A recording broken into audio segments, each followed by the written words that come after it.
احلى حاجه في البرد والسقعه ان انت تقومي تعملي حاجه تدفيكي وما تكونش بتاخد ولا وقت ولا مجهود، حاجه كده تخلص في لمح البصر، وكمان تديكي باور وتدفيكي وتكون سهله وبسيطه، وكمان ما تكونش مكلفه. يعني بصوا عملت لكم حاجه كده ميكس وفظيعه. اول حاجه هنجيب البصل نقطعه، وبعد كده هنجيب المشروم برده نقطعه، واحنا بنغسله بلاش تغسليه تحت الحنفيه، لا امسحيه بفوطه مبلوله.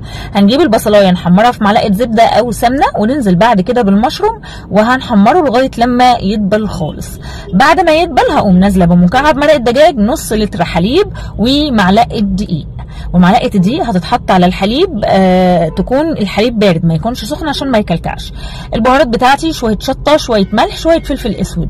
هنقلب كل الكلام دوت، وبعد كده هنسيبها تغلي.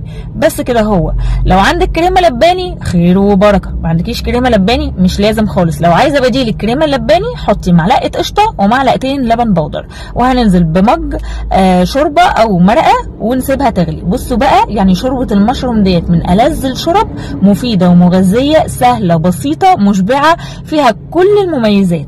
اتمنى فيديو النهارده يعجبكم. لو عايزين تحفظوا الوصفه خدوها شير عندكم، واكتبوا لي لايك وكومنت، وبتتابعوني من اي مكان. يا احلى ناس في الدنيا، بحبكم قوي. باي باي.